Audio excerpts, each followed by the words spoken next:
que o Evangelho, ele nasce dessa liberdade nossa de viver, mas sem imposições de ninguém. É uma experiência pessoal. Isso é a coisa mais maravilhosa que Jesus pode e fez por nós, né? Deixa eu arrumar meu... Pronto. Minha gente, olha, hoje a nossa conversa vai se iniciar sobre um tema que talvez vocês não tenham ouvido ainda, que é esse tema cristificados. Alguém aqui já ouviu falar nesse termo, né? nessa nomenclatura? Ela é diferente mesmo e é um tema que eu gosto bastante, tenho pensado há bastante tempo já sobre isso.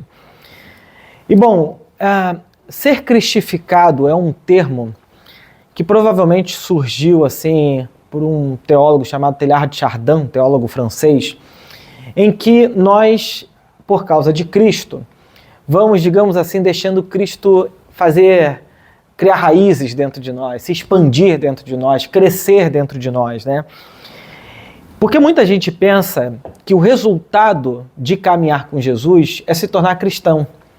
Na verdade, a primeira vez que aparece esse termo cristão na Bíblia é uma piada que o pessoal estava fazendo com os seguidores de Jesus, porque de fato Jesus começou um movimento e não deu nome para o movimento, não disse como é que funciona direito, não estipulou assim uma certa organização desse movimento. Aí o pessoal criou um apelido para tentar botar no movimento, que é cristãos.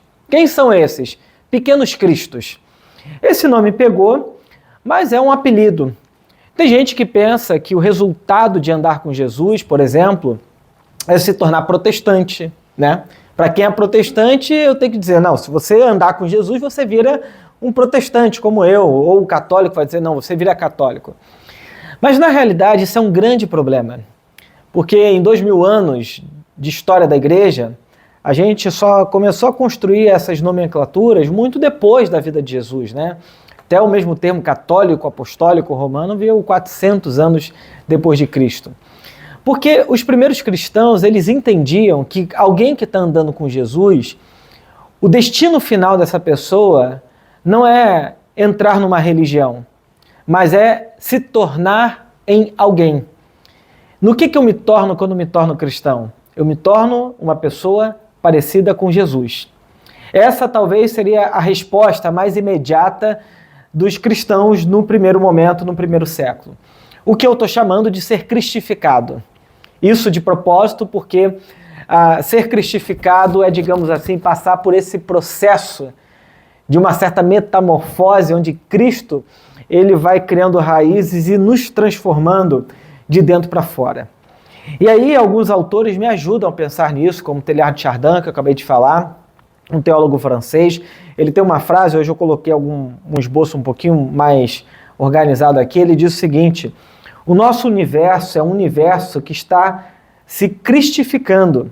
O centro cósmico do universo é Cristo. Então ele diz que tudo está sustentado em Cristo, né? Todo o universo, tudo que existe. Um outro autor chamado Richard Rohr, ele diz que tudo é cristificado porque tudo expressa o amor divino encarnado. Eu gosto dessa ideia. Mas da onde que esses autores tiram essa ideia de que tudo está em Cristo? Do apóstolo Paulo. O apóstolo Paulo, em Colossenses, capítulo 3, verso 11, ele diz o seguinte: no qual não pode haver grego nem judeu, circuncisão nem incircuncisão, bárbaro, cita, escravo ou livre. Aí ele afirma, porém, Cristo é tudo em todos. Porém, Cristo é tudo em todos. Isso é uma coisa que dá um choque, assim. Porque, no geral, o que a gente pensa? Cristo é na igreja evangélica brasileira. Cristo é na igreja católica. Mas Paulo está afirmando uma outra coisa. Que Cristo é tudo em todos. Então, Cristo é o destino final de todas as coisas. Cristo é o destino final de toda a humanidade. Para onde nós estamos indo? Para Cristo. Se tornar semelhantes a Ele. Paulo diz que Jesus é o primogênito entre muitos irmãos. Então, no final das contas, se você parece mais você, ao final da jornada com Jesus, você se torna você mais parecido com Jesus. Alguém mais parecido com Cristo, né? E aí, Bom, essa é uma introdução para explicar o tema, né, do Cristificados.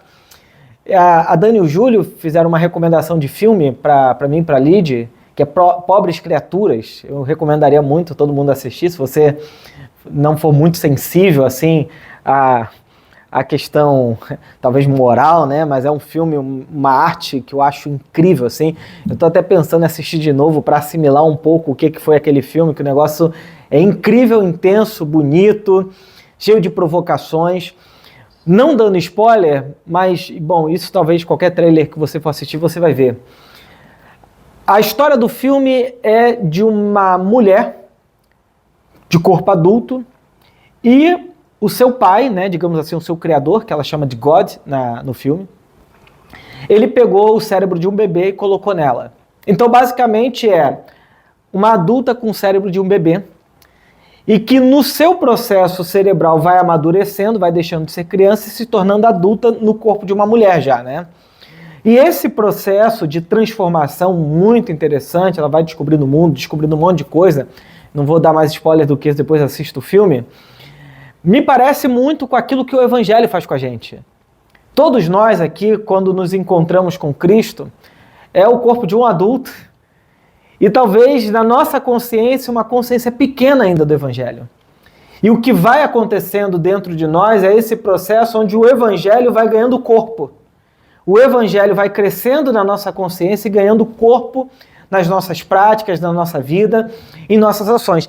Então, na realidade, esse processo metamorfósico, digamos assim, é o que eu chamaria de uma cristificação. E aí, pensando nisso, uma coisa perigosíssima na vida cristã é você dizer, eu cheguei lá. Eu cheguei no ponto final da minha vida cristã. Porque nesses anos todos que eu ando com Cristo, né, eu acho que faço isso desde a minha infância, me batizei no início da adolescência, mas eu tateava como quem procura Cristo. Acho que a vida toda, minha avó é testemunha de Jeová, eu fiz primeira comunhão na igreja católica, eu lembro que sozinho pegava minha bicicletinha, ia lá para a igreja católica, assistia as aulas que eu não entendia nada, mas eu ficava lá assistindo as aulas, mas depois eu não gostei, por causa de amigos comecei a frequentar a igreja evangélica, achei mais interessante, enfim, tateando nesse processo todo. Daqui a pouco entra alguém aí de Nárnia, né?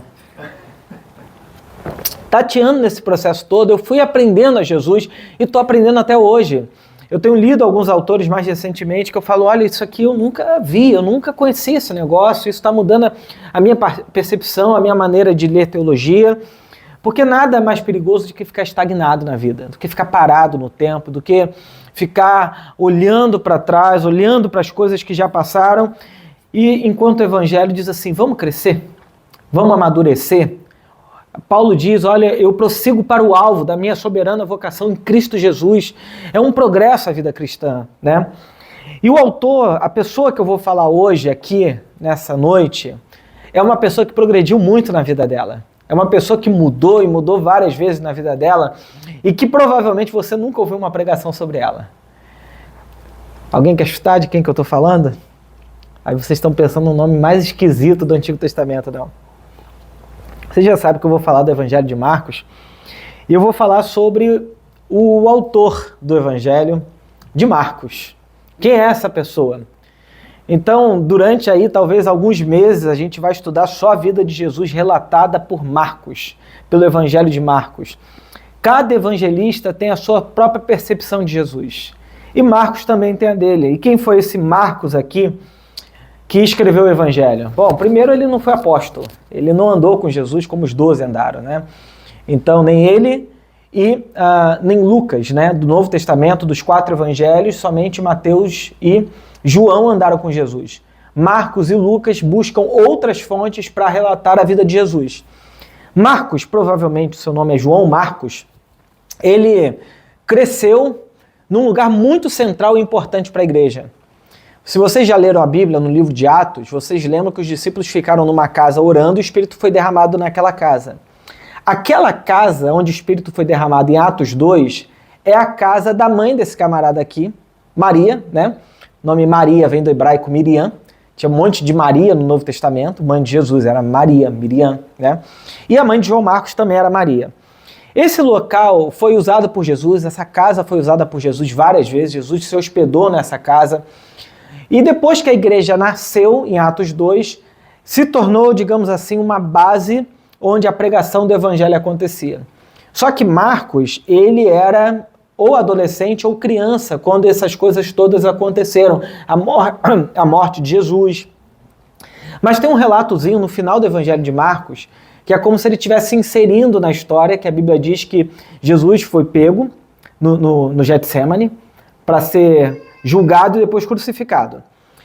A Bíblia relata que um jovem que estava com um lençol, jogou o lençol fora e fugiu nu. Essa é uma narrativa que só aparece no Evangelho de Marcos, não aparece em nenhum outro evangelho. Provavelmente, o que a tradição da igreja diz é que o próprio Marcos se insere no evangelho porque ele está dizendo que ele também testemunhou o período final da vida de Jesus, da sua crucificação. Então é um jovem que saiu pelado quando Jesus foi preso no Getsemane pelos soldados, pela centúria romana que ali estava, né? Pois bem, esse jovem que cresceu na igreja e a sua casa era a igreja é a casa, é meio que tudo a mesma coisa, é interessante porque ele se tornou uma pessoa proeminente, mas não só isso, ele foi uma pessoa importante na igreja de Cristo depois da ressurreição de Cristo.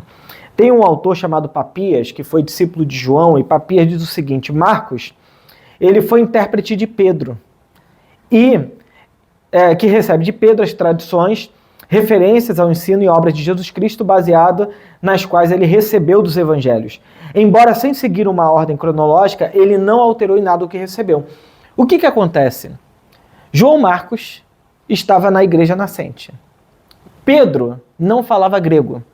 Pedro falava aramaico. Quem é que traduzia as pregações de Pedro para as pessoas de fala grega? João Marcos, esse evangelista. Então, como é que ele ouviu a respeito de Jesus? A partir das pregações de Pedro, dos relatos que Pedro fazia do próprio Jesus. Então, muita gente vai dizer que o evangelho de Marcos, na realidade, é o evangelho de Pedro contado por João Marcos, certo? Então, esse João Marcos aqui, ele vai ser o intérprete, ele cresceu na igreja, aprendeu o evangelho, e ele se tornou uma pessoa proeminente também, porque ele vai nas viagens missionárias, como a gente começa a ver a partir de Atos, capítulo 13, a gente sabe que teve 3 grandes viagens missionárias, né? A primeira viagem missionária foi com Barnabé, que era primo de João Marcos, isso está relatado em Colossenses 4:10, e Paulo. Então a primeira viagem vai Barnabé, que era o líder da tropa da viagem lá, Paulo e João Marcos. Eles 3 vão juntos. O que acontece? No meio da viagem, esse camarada que já tinha fugido e abandonado a Cristo, ele de novo abandona a viagem no meio da viagem missionária, desiste da viagem missionária e volta para casa. Paulo, como era uma pessoa assim muito calminha, do jeito que era, ficou com a raiva horrível de João Marcos. Falou: eu não quero mais esse cara perto de mim. E o que acontece? Eles fazem uma segunda viagem missionária. Vai reunir o grupo, Paulo reúne o seu grupo, Barnabé, vamos ver quem vai com a gente, Timóteo entra nessa viagem. E aí João Marcos fala: eu quero ir também. Sabe o que Paulo fala? De jeito nenhum, você não vai comigo. Acontece uma briga horrível entre Paulo e Barnabé. A briga foi tão intensa que eles tiveram que se dividir. Se dividem, Paulo vai então com com Silas para a segunda viagem missionária, e Barnabé vai com João Marcos. Eles se dividem por causa desse conflito, para você ver como é que Paulo era um cara calmo, né? Ele era um perseguidor da igreja, matava todo mundo, apesar de não matar, o espírito de ódio continua nele, né? Ele tem muita raiva. E aí isso foi um conflito tão intenso que gerou uma certa divisão ali no corpo missionário, para vocês perceberem como que a igreja, desde sempre, há conflitos que às vezes as pessoas se separam. Às vezes as pessoas não continuam caminhando juntas por conta de percepções de missão, percepção de igreja diferente. Isso é muito interessante.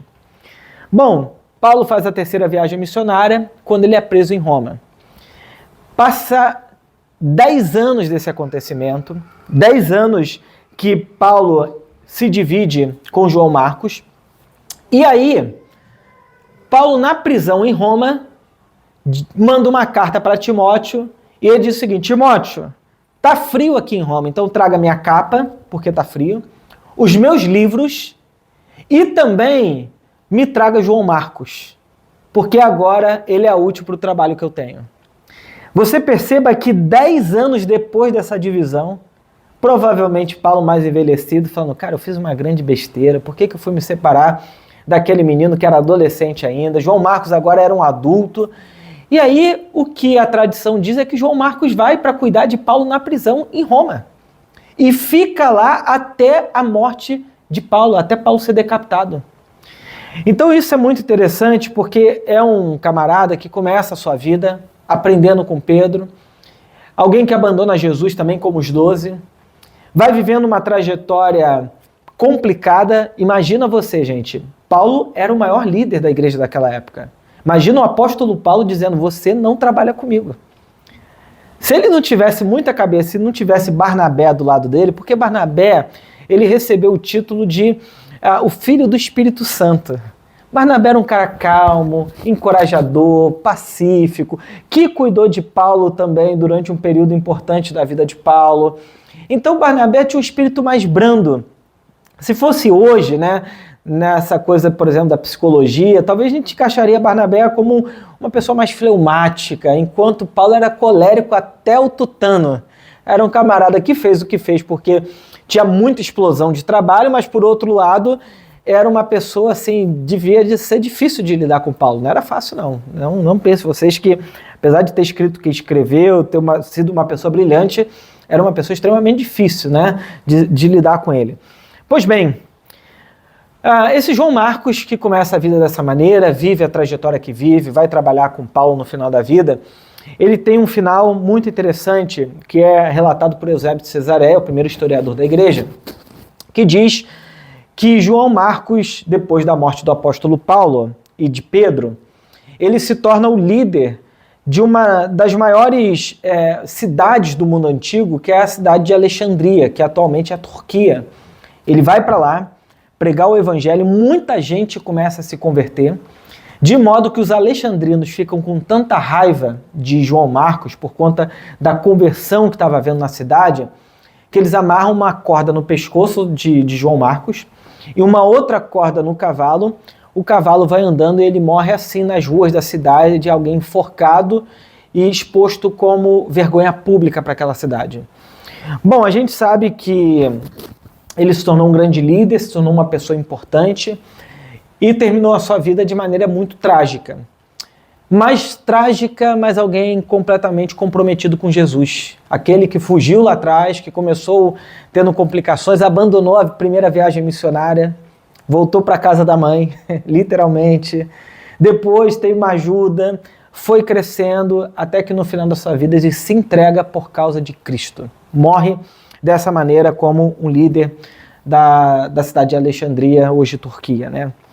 Pois bem, algumas coisas que a gente pode aprender com a vida desse personagem que escreve o Evangelho de Marcos aqui, que eu quero compartilhar com vocês.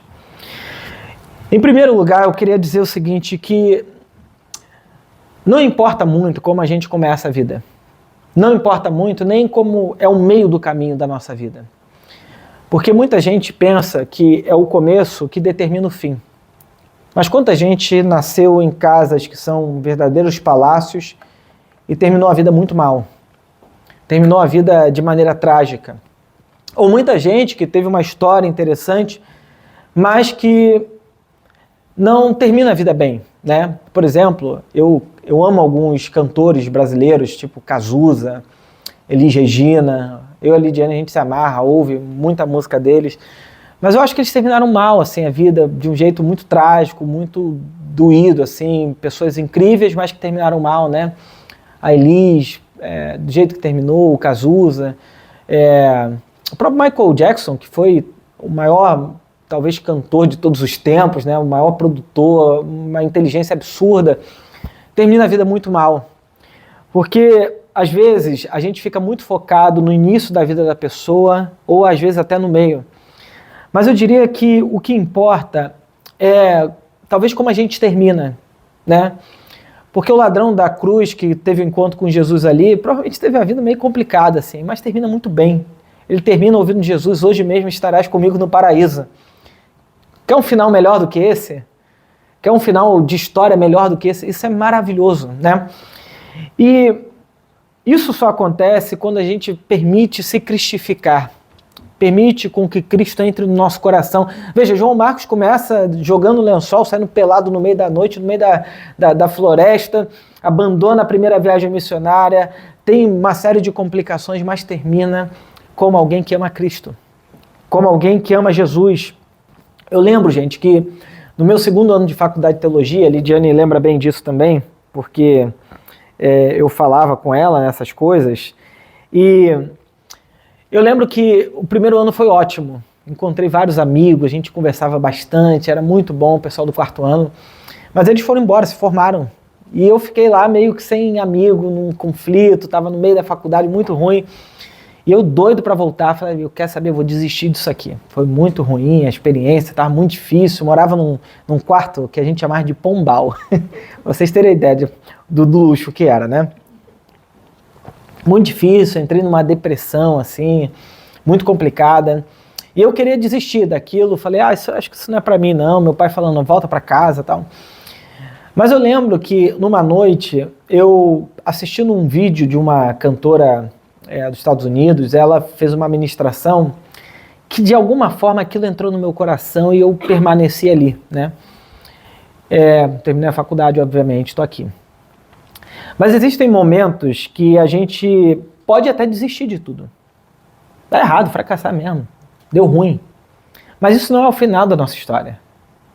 Existem coisas na nossa vida que, se você fizer um quadro do momento complicado da nossa história, você pode dizer: essa pessoa foi muito ruim. Mas a vida de uma pessoa não se resume a um momento. A vida de João Marcos não se resumiu a jogar a capa e sair correndo pelado, e nem a ter abandonado a primeira viagem missionária no meio, deixado os outros discípulos lá. Não se resumiu aquilo. A nossa vida, ela só termina quando acaba. Que frase poética, né? Mas é isso mesmo, só termina quando acaba. Então, enquanto há vida, há muita esperança ainda. Enquanto há vida, há muito a ser feito ainda. Enquanto há vida, a gente tem muitas oportunidades de Deus para construir uma nova história, para construir um novo dia, para construir um novo amanhã. Por isso que eu sempre digo o seguinte: nessa igreja, a única maneira de uma pessoa realmente assim falar: eu não quero mais fazer parte disso, é se ela disser no seu coração e para todo mundo: eu não vou mais fazer parte disso. Porque de outro modo ela pode fazer o que for, que a gente estará ali por ela. Porque eu acho que Jesus faria a mesma coisa. Entende o que eu estou falando? Porque numa igreja, a igreja é o lugar que por excelência deveria ser esse espaço onde as pessoas aprendem sobre perdão, sobre misericórdia, sobre caminhar a segunda milha. É tudo o que Deus faz com a gente, e a igreja é uma extensão de Deus no mundo. Então a vida de João Marcos, ela começa complicada e tem um meio complicado, mas termina assim de maneira gloriosa. Agora, a segunda coisa que me chama a atenção na história desse evangelista, é que eu aprendo que Deus não é um Deus de novos começos, como tem gente que diz. Não. Deus é um Deus de expansão, de maturidade. Novos começos é você recomeçar o tempo todo. E quem recomeça pode ter a impressão de que tudo que passou não serve mais. Mas uma vida que expande e amadurece é olhar para o passado e dizer: eu também fui isso aqui. Não é ficar negando o passado e dizer: no meu passado tem isso, isso, isso, isso, e eu sou esse cara aí também. Mas por causa de Cristo eu amadureci. Por causa de Cristo eu me expandi. Não é a negação de um passado para construir uma coisa nova. É integrar essas duas coisas e dizendo: eu sou isso tudo aí. E sem ter vergonha, sem ter medo do passado, sem ter medo do que a gente viveu, sem ter constrangimento: eu sou isso e mais aquilo, mas por causa de Cristo, e graças a Deus por causa de Cristo, eu estou melhor hoje do que eu era antes. Porque existe muita ideia de que, bom, a Bíblia fala assim, do seu passado não me lembro mais, eu jogo no mar do esquecimento. A gente pode achar que a vida cristã é um jeito da gente pegar o nosso passado e dar um apagão nele. Ah, não lembro mais. Não, só que a gente lembra de tudo. A não ser que você tenha passado por um estado neurótico tal, que tenha recalcado tudo dentro de você e que realmente passou por um esquecimento. Mas tudo aquilo que a gente esquece nos adoece. Então, se você esqueceu, provavelmente vira doença em você. Então, esquecer não é um bom caminho. O melhor caminho é relembrar, tendo elaborado aquilo que a gente viveu, dizendo, bom, naquele momento eu fui e eu pude ser aquilo, mas hoje, por causa de Cristo, eu sou melhor do que eu era antes. João Marcos foi esse camarada.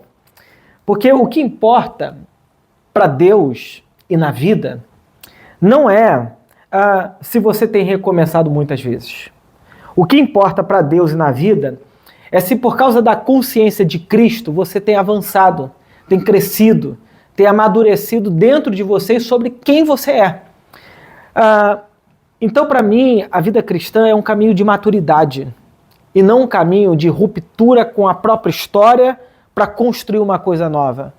É olhar para o passado como quem olha... Quando eu sou novo aqui, tem gente aqui com muito mais idade do que eu, obviamente, né? Mas quem olha para o seu passado querendo abandonar o seu passado, perde uma parte significativa da sua vida e, inclusive, perde uma parte da sua vida onde você pode perceber, Deus aqui me tratou, cuidou de mim. Ele foi bondoso comigo. Ele me curou nessa coisa aqui que eu não sabia elaborar bem. Por isso que para mim é muito importante ensinar e compreender que a vida cristã é uma grande jornada. Não é um momento. Por isso que eu não ensino moralismo para ninguém. Porque eu sei que cada um caminha com a luz da consciência que tem do momento. E com as capacidades emocionais, intelectuais, físicas que tem para o momento. O moralismo diz, essa é a regra, viva a regra. Eu digo, olha, tem um caminho de maturidade, mas às vezes tu tem que passar por tanta coisa para chegar lá. Por tanto processo de cristificação interna para chegar lá. Isso é passar por esse processo de deixar Cristo crescer em nós. Porque se a gente for sincero com a Bíblia, você vai perceber que Pedro nunca foi esse ideal de homem. João Marcos não foi o ideal de homem. Hoje no nosso mundo a gente constrói grandes narrativas de autores e líderes que têm uma vida incrível. Você fala, meu Deus, nem erro comete. E quando comete um erro é uma coisa assim, soft, tranquilinha. Você fala, caramba, foi só isso. Mas tu olha para os personagens bíblicos, e gente que errou feio, assim, que construiu coisas terríveis, mas que por causa de Deus e por causa de Cristo não se abandonaram. Então, quando eu penso em alguém que está se expandindo, para onde que ele está se expandindo? Para ser mais perdoador, para ser mais amoroso, para ser mais reconciliador, para ser mais pacífico. Essas as virtudes, essas as capacidades, essas são as coisas que nos expandem para uma vida de um cristão, de uma cristã. Isso significa que nós devemos ter muita paciência com o processo de pessoas. Tem pais que não têm paciência com o processo dos seus filhos, quer que tudo seja rápido, dureza, né? Na pancadaria, isso não funciona. Por isso que nós devemos ser um apoiador de gente, apoiador de pessoas, ser incentivadores, porque é dessa maneira que a gente vai construindo essa mentalidade de Cristo no mundo. Essa coisa de gente que pega a história de alguém e começa a detonar a reputação e a vida daquela pessoa é uma coisa terrível. Porque você não vai encontrar Jesus fazendo isso, a não ser com os fariseus. Os fariseus, meu irmão, apanhavam de tudo que é jeito. Mas com as pessoas, Jesus era o cara que diz o seguinte, vem para perto de mim. Anda comigo. E não só isso, ele andava com essas pessoas. O que é absolutamente extraordinário. A gente pode perceber também que esse Deus que vai nos expandindo, nos amadurecendo, em alguns momentos a gente pode ter certas rupturas na vida que são necessárias. Rupturas talvez de relacionamento que não funciona mais para você, ruptura de negócios que não funciona mais para você, rupturas de algumas naturezas e que não são em si mesma problemática. Né? Então, toda ruptura produz um luto, que produz um sofrimento inicial, mas é que é importante para a vida, para a gente crescer também. Né? O João Marcos, que vai encontrar Paulo 10 anos depois, não é aquele garoto de 10 anos atrás. era alguém que tinha crescido, amadurecido por causa de Cristo, por causa da ajuda de Barnabé, né? E a última coisa que a gente aprende aqui com João Marcos, primeiro, não importa como é que você começou, nem como está sendo a sua vida agora, o que importa é se você está permitindo Cristo crescer. Deus não é Deus de novos começos, Deus é Deus de maturidade, de expansão, integrando a nossa vida. E a última coisa é, você tem que resolver andar com Cristo, e somente com Cristo. Existe um limite para todo mundo que é um líder religioso como eu. Por mais que eu critique a religião, eu sou um líder religioso. Lá no CNPJ está dizendo instituição religiosa, entendeu? Sou líder religioso, eu sou teólogo, sou pastor. Mas a grande verdade é que se a gente não aprender a andar com Jesus, ouvindo Jesus, aprendendo sobre Jesus, olhando para a vida de Jesus, a gente não vai conseguir ser cristificado. A gente não vai conseguir permitir que essa luz de Cristo entre dentro do nosso ser e se expanda em nós de dentro para fora. Essa boa nova que a gente fala, essa boa notícia de Cristo, ela é poderosíssima. Por isso que o que eu estou dizendo aqui não é sobre evolução pela evolução. É fato que todo ser humano pode evoluir, com Deus ou sem Deus. Tem gente que acha assim, não, o ser humano só evolui se ele for crente. Mentira! Tem gente que melhora, amadurece e que nunca nem ouviu falar de Deus, mas se tornou uma pessoa melhor. Talvez por causa da graça comum de Deus. O que eu estou dizendo é se tornarem alguém cristificado. Você pode ser melhor, mas não ser cristificado. Uma coisa é uma coisa, outra coisa é outra coisa. Porque ser cristificado é você ter o temperamento de Jesus. É você ter a maneira de pensar de Jesus. É você andar como Jesus andou. É você olhar como Jesus olhou. É você ter essa experiência de vida como a de Cristo. E uma coisa é uma coisa, outra coisa é outra coisa. Você pode ser a pessoa mais legal, interessante do mundo e ainda assim nunca ser cristificado. A única maneira que existe da gente realmente ser cristificado é eu dizendo para mim mesmo dentro do meu coração, o jeito que eu estou vivendo pode ser até bom, mas é muito diferente do de Cristo. O jeito de Cristo é o melhor jeito de viver, é o melhor jeito de ser, é o melhor jeito de existir. Mas, Herbert, no final das contas, vai ser todo mundo igualzinho? De jeito nenhum. Vai ser um Herbert cristificado. Quer ver um exemplo muito simples do que é ser cristificado na vida prática? Ontem meu pai fez aniversário. E eu cresci numa casa, numa família, que ninguém falava eu te amo pra ninguém. A gente se gosta, tal, todo mundo cuida um do outro, mas não fala assim, eu te amo, sabe? Não fala. A Elidiane, quando começou a namorar comigo, reclamava muito. Você não fala eu te amo, não sei o quê. Quer dizer, me moralizou, né? Essa é a verdade. Eu não falava pro meu pai, pra Elidiane eu falava. Mas a Elidiane falava, você não fala eu te amo, não sei o quê. Achava estranho, né? Porque a mãe dela tinha dito, ó, quando for namorar um menino, vê se ele fala bem do pai, da mãe, né? Aí veio com essas neuroses pra dentro da minha casa. Aí a Elidiane falou, tu tem que falar eu te amo. Gente, era uma dificuldade falar te amo pro meu pai e pra minha mãe. Meu Deus, eu falava rápido, você te amo. Sabe, aquele negócio meio que né, quase não fala. E aí é interessante que eu pensei o seguinte, cara, eu sou o cristão da minha família. Eu sou a pessoa que está andando com Jesus da minha família. E se eu não ultrapassar a mim mesmo nesse sentido, porque a minha tendência eu vou falar para quê? Você é assim para quê? E se eu não me ultrapassar nesse sentido, eu nunca vou ver frutos de Cristo no meu relacionamento com meu pai, com a minha mãe, com a minha irmã, com ninguém. Então já faz alguns anos que eu aprendi a falar eu te amo. Abraçar, eu sempre abracei, beijar, essas coisas eu sempre fiz. Alguém pode falar, não, mas o seu, como é comunicação de amor, como é que é? Linguagem de amor é o toque. Gente, a nossa linguagem de amor é tudo, é o toque, são as palavras, é o nosso tempo, tudo é linguagem amorosa e tudo tem que ser cristificado para essa linguagem amorosa. E aí eu esqueci de ligar para meu pai ontem, porque estava em Campinas viajando, e aí eu não liguei, Lidiane até mandou mensagem, ó, aniversário do seu pai, não esquece não. Falei, beleza, daqui a pouco eu falo com ele. Aí eu, cheguei, vim de ônibus, cheguei na rodoviária, peguei o carro, fui para casa, porque depois eu ia para Plena. Eu liguei pro meu pai, e eu falei assim, ei pai, como é que foi seu dia e tal? A gente conversou um pouco, eu dei parabéns para ele, obviamente, falei, eu te amo, tenho muito orgulho de você, tal. Aí meu pai chora, né? Chora à toa. Aí chorou, não sei o quê. Mas isso é um sinal simples de cristificação. Tá entendendo? Porque a gente pensa assim, ser cristificado, isso é quase sei lá, eu não vou dar nenhum exemplo, eu ia dar, mas nenhum cabe em Cristo. Mas ser cristificado é tornar a vida interior melhor. É se ultrapassar, é vencer a si mesmo em vários aspectos que, por conta de cultura, por conta da nossa experiência pessoal, por conta da nossa vida psíquica, por conta de um monte de coisas, a gente não se permite se vencer. Por isso que a gente precisa de Cristo. Por isso que a gente precisa de um Salvador, porque a gente, por nós mesmos, se deixar, a gente até evolui numa hora do outra, mas quando a gente tem uma referência de uma pessoa, a gente se desafia a se tornar parecido com ela. E nesse sentido, isso muda tudo. Porque uma coisa é evoluir dentro das minhas compreensões do que é uma evolução. Outra coisa é eu ter uma referência de uma pessoa e dizer, eu tenho que caminhar para lá e me tornar em alguém parecido como Cristo. Por isso que eu quero dizer para você aqui nessa noite, e talvez para você pensar na sua semana, no que você precisa dessa cristificação?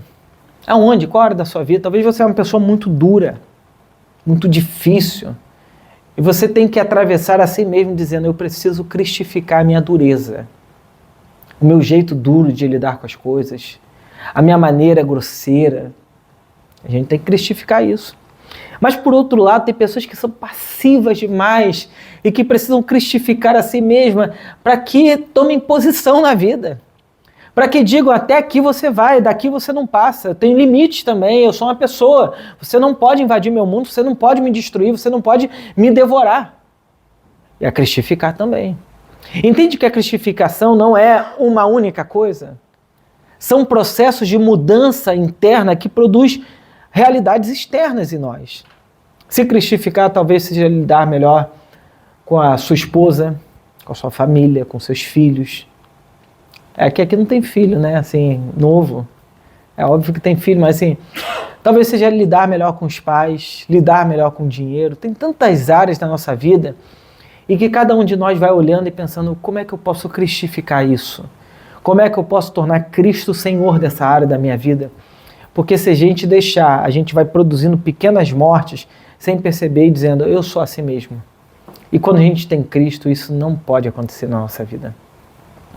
Então, a primeira conversa, a primeira palavra de hoje é olhar para a vida desse personagem chamado João Marcos, que começou abandonando Jesus, depois abandonou os apóstolos no meio da viagem missionária, largou todo mundo. Paulo ficou com raiva do camarada, ficaram 10 anos separados, mas depois ele volta, cuida de Paulo até o final da vida dele. Quando Paulo e Pedro morrem, ele vai pregar o evangelho sozinho, agora com a consciência dele, com a vida dele, e foi alguém que morreu por causa de Cristo de maneira violentíssima, mas por causa do nome de Cristo. A sua jornada, ela não acabou, então dá para fazer muita coisa ainda, dá para cristificar muita coisa, dá para transformar muita coisa. Então faça isso. Amanhã, quando começar o seu dia, você tem uma reunião difícil, fala, Senhor, me ajude a cristificar minha reunião difícil. Você tem um relacionamento difícil, fala, Senhor, me ajuda a cristificar meu relacionamento complicado. Eu estou falando demais, eu estou brigando demais. Às vezes eu e a Lidiane, a gente chega numa fase que briga muito, sabe? Aquela fase que tudo dá atrito. Aí os dois têm que buscar Cristo. Acontece essas coisas de ficar um chateado com o outro. Os outros falam assim, não durma sem ter resolvido. Ih, já dormi várias vezes. Acorda brigando no outro dia ainda. Mas é isso, a gente tem que cristificar a vida. Cristificar a vida é lidar com essas coisas aí difíceis que a gente tem. Esses temperamentos complicados, né? Essas coisas nossas que só Jesus para salvar a gente disso, né? Mas à medida que a gente vai andando com Cristo, Ele vai ajudando a gente.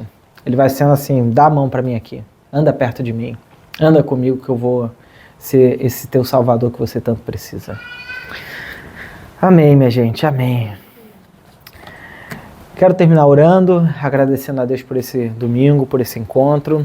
Antes de orar, só deixa eu lembrar algumas coisas. Domingo que vem teremos culto, só vou definir o lugar, tá bom? Betinho, depois do domingo que vem, é aqui direto, já está acordado, tá tudo certo, vai ser sempre aqui. Tem encontro de mulheres, né? Homens também, tá, gente? Final do mês, tá marcado aí. Domingo que vem eu aviso onde vai ser o nosso cafezinho. Já tá tudo certo. Então a gente tem os nossos encontros. Terça tem encontro de vida. Convide pessoas para estar aqui com a gente. Você tem um amigo, um vizinho que está passando por um momento difícil, chama para estar aqui. Vai ser bom para essas pessoas. Eu acho que é isso, né? Tudo certo, terminado. Tem um bistrô no final. Então tá bom, vamos orar. Depois a gente canta uma música, pode ser, Dani? Pode ser? Certo? Confirmado? Tá bom. Jesus, muito obrigado por esse domingo. Obrigado por essa história do João Marcos, esse evangelista que escreveu sobre a vida de Jesus, que a gente vai começar a estudar na próxima semana. Obrigado, Senhor, porque temos o privilégio de andar contigo. E andando contigo a gente vai melhorando, a gente vai se cristificando, sem rupturas com a nossa história, mas sendo amadurecidos por Ti, Senhor. Até que, como o apóstolo Paulo diz, cheguemos à estatura de Cristo. Nos pareçamos contigo, Senhor. É o nosso desejo, é o que nós oramos. E que a graça do nosso Senhor e Salvador Jesus Cristo, que é o amor de Deus, nosso Pai, a doce comunhão e consolação do Espírito Santo seja sobre todos vocês, hoje e para todos sempre. Amém. Amém. Amém. Vamos cantar mais uma música e depois a gente termina.